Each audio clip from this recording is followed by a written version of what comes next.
And I mean, look at that posture.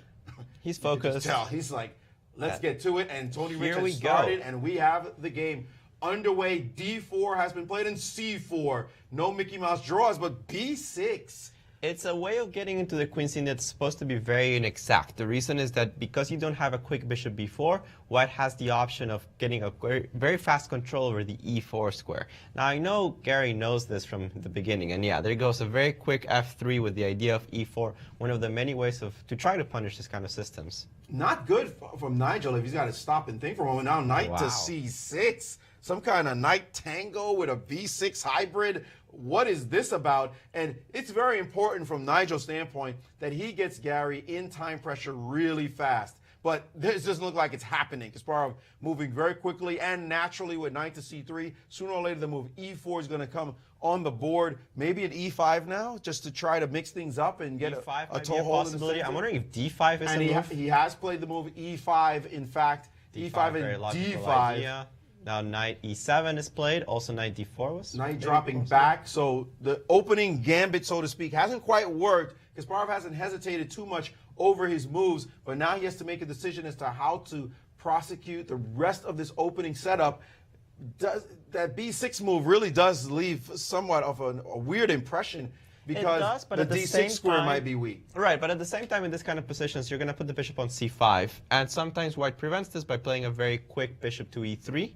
And maybe now I have that square reinforced. I don't have to actually play bishop b7 anytime in the near future if I don't want to. Kasparov has played e3, covering the f4 square and the d4 square. Dark square is shored up, so the knight on e7 might have marched to g6, and then think about f4 as a route. But now that knight will not have too many options, so now the move c6. It challenges this move e3 because e3 says I want to play slow, I want to cover my bases, I already have a space advantage. Short says no, come on, if you don't actually play aggressively with all of your pawns in the center, I'm going to challenge the center immediately. d6 though, we have to show the fans, d6 looks possible, but knight to f5 seems to pick up this pawn, and it is not clear what the compensation would be from White's standpoint. And sometimes even if you don't pick up this pawn, even if you just let it be, the pawn on d6, it looks more threatening than it actually is. So I don't think that's going to be played, even if it didn't lose a pawn. It seems like it does. It definitely won't be played. Now the question is, well, how do you develop in this position? I cannot play bishop d3, which is the move I really would like to play, because after pawn takes, I can just, well, maybe I cannot take here on d5. Well, he has ignored that option and played the move knight to h3, bringing the knight out to the side. But of course, the knight intends to get rerouted back toward the center in some way, f2 being the most logical square for that knight. And now Short has to figure out how to unravel his setup. It's not exactly like he's winning anything on d5 right now. No, the pawn is sufficiently defended. You don't necessarily want to put the bishop on b7. Well, he did. But in some cases, it gets locked out, especially if I do end up playing e4 anyways. And e4 was played, and quickly knight to g6, and now bishop to e3. And that bishop on b7 really does not leave a great impression. And White's pieces are starting to look like more the picture of harmony. And bishop to c5, a very rambunctious move, almost defiant in this position, but he had to do it. But does this look...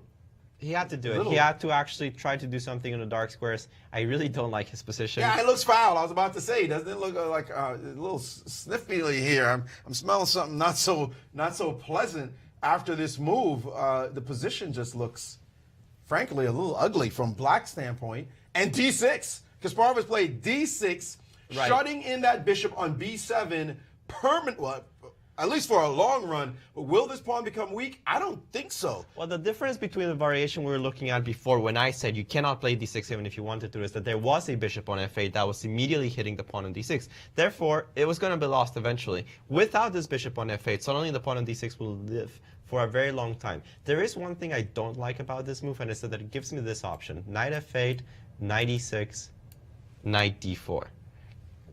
I don't exactly know what Kasparov is going to do against this kind of long route, but if I can get it in the board and actually get my knight to d4, Short will be pretty happy. Well, he castled instead in this moment, and now queen to d2, and Short played queen to a5 against this move, and his rooks are connected, but he still has this challenge of the bone in his throat, the pawn on d6 after the move b3. That pawn is still on d6, and also his bishop, more critically, down a piece for the moment. His bishop on b7. The bishop is the big deal. Definitely the bishop's the big deal. The problem will be for white to prove it, because his bishop on f1 isn't exactly the piece of the year. So he needs to say, hey, I'm up a piece on the king side, but what am I going to do with it? Queen to a3. That move is bizarre. That's black is going from strange to bizarre to the extreme. I mean, he wants to avoid the move knight a4, because knight a4 and knight trade queens, suddenly the pawn on c5 is too weak. But queen a3 doesn't seem like... If you've got to make moves like this to hold your position up, I mean... That's no position to be in. That's not breeding any confidence. And Kasparov was playing knight a4 anyway. Right. The c5 pawn is potentially under attack. Is he really going to play queen a5 and just nibble on the pawn? That's certainly an idea in this position. Why not? It's not crazy. There's no reason not to do so. The position is close enough that you can. And if you play a5 to stop that idea, then even ideas like queen e3 could come into the game. Right. Now, rook fb8 is definitely the best move. The idea is that I need to play this knight f8, knight e6. It holds down the pawn on c5, allows me to play knight d4. If you play queen a5, I still have the move queen b4 check. So that may be not so desirable right now. I know that you're looking at this position like this is ugly. Ugly. But well, the most critical thing that we should be mentioning, though, is that Kasparov, despite the smooth play and looks like a clear edge, in the opening, he's only played about 14 moves. Spent half his time. And he spent over half his time. Over half his time. So ugly moves breed confusion. That, at least we can say. But at the moment that, the bishop on b7, yes, it's really bad piece, but I don't mind black's position as much as I minded when the pawn was on d5. I think when the pawn was on d5, black had fewer resources. And from a practical point of view, the more resources you have, the faster you can play, the more obvious your position becomes. And look at this, queen c1, followed by queen b4, checking now queen c3, demanding from black that he trade off queens. Is it possible that Kasparov is thinking endgame is good for me, and if you play queen a3, I just play queen c1 and repeat, which would seal the match, at least a tie for the match? Not by a long shot. Well, knight f8 has been played right now, and the knight is headed to e6. Yeah, I don't see the point of this maneuver so much, because I could have played the same thing with the queen on a5 and just force this if I'm going to take on b4. So the trade has occurred. And now Kasparov hovering over the move c5, and he has played it, cementing his pawn on d6, knight e6 bursting out into the game. That knight will have the option of going to d4, knight f2, a quick response. And the question, if the knight lands on d4, is it really just a paper tiger, or is it a powerful piece? We're going to have to see, but it's going to be the only active piece black has. He probably wants to play a quick a5 to trade off the bishops. Not as trivial as it sounds, because you're always giving up the b6 square. It also isn't the idea for white maybe to play f4 if a knight lands on d4. Like if white were to castle queenside, for example, that knight on d4 would be under pressure. Maybe f4 comes, undermining it. It just feels like white has everything. White looks. I still agree with that. Fabulous here. Even this pawn on e5, I just noticed you cannot really defend it if I go knight d3.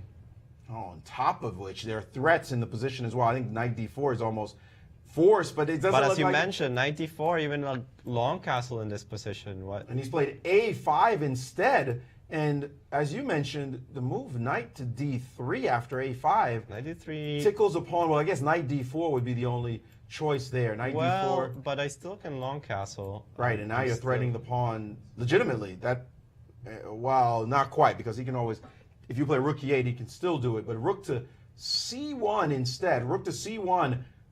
Planting, so let's get to that position on the analysis board. Rook to c1 has been played, and he's looking like he wants to put a knight on b6 maybe. Just want to reinforce the pressure on the pawn. Well, I think it's just preventing knight d4. Now knight d3 is a threat. So if I play bishop a6, I can trade off the bishops and go knight d3, I think. Did black make a move here after rook to c1? I see short. No, he did not. So short's time is ticking down, and they're down to 1 minute and 20 seconds.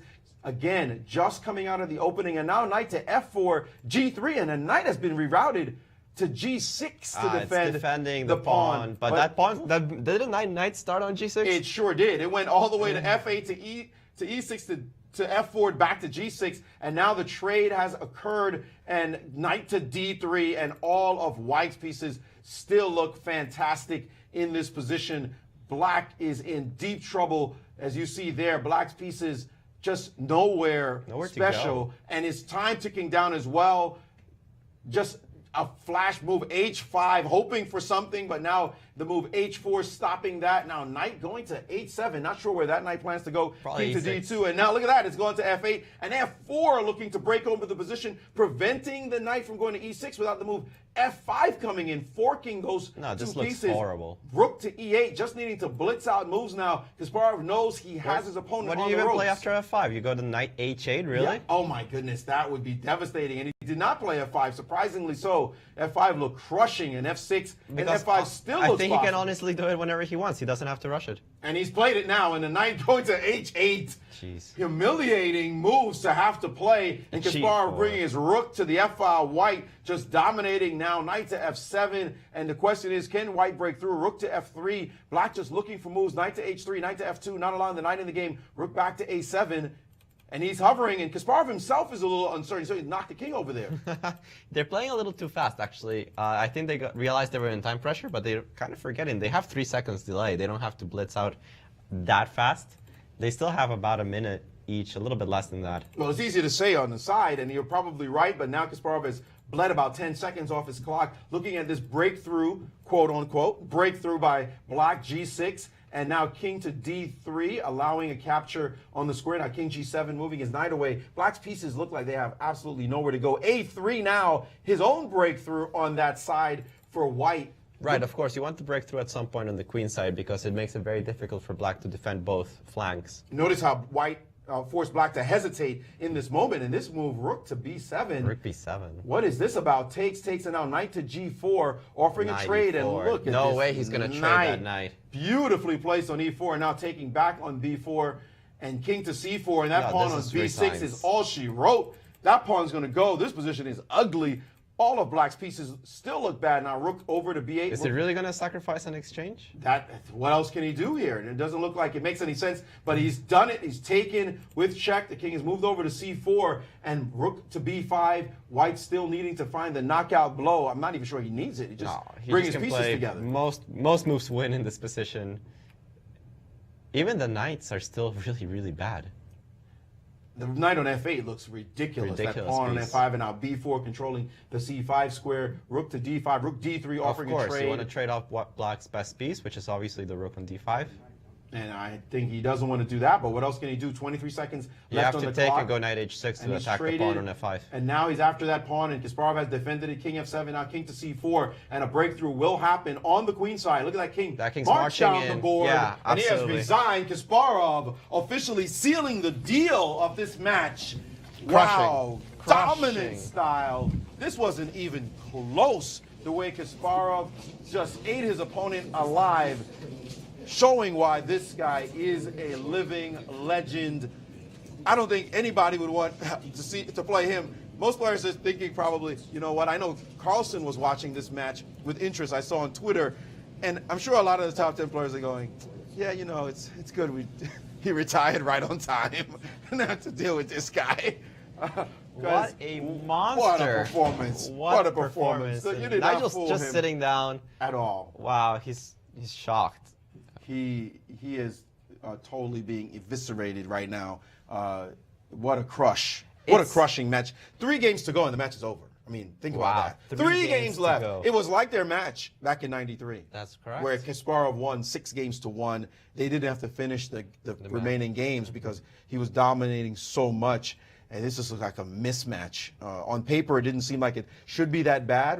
Well, it's always hard to calculate. You know, you're playing a person that was #1 in the world champion, yes, but he hasn't played in how many years? And you have this active, strong player winning opens left and right. And well, that's right. Short has won several tournaments. He's not like he's just some guy you run over and he's there at the old folks' home trying to make moves. I mean, that's not the case. This guy's an active player. He's one of the top 100 players in the world, number 60 on the live rating list. And Kasparov just made him look like, like almost like a just average run beginner almost. Unbelievable the way that Kasparov just dominated this match. Short will have to just forget about it. Play the best he can in the last few games, make it not look so bad. And if he could win a couple of games, there is the success bubble that bursts when of course. You're ahead and you think, hey, this match is over anyway. I don't have to play for anything. There's just 3 exhibition games now. You drop a couple of games, it leaves a bitter taste in your mouth. There's no part of Garry that wants that to happen. Oh, no, absolutely. He's going to go for the kill. If he can win every single game from now on, he's going to do so. You want to draw? No way. He's going for the throat. This guy's a gangster. I mean, he says, I'm taking you out. I don't want anybody even to recognize you with the dental records when I'm done.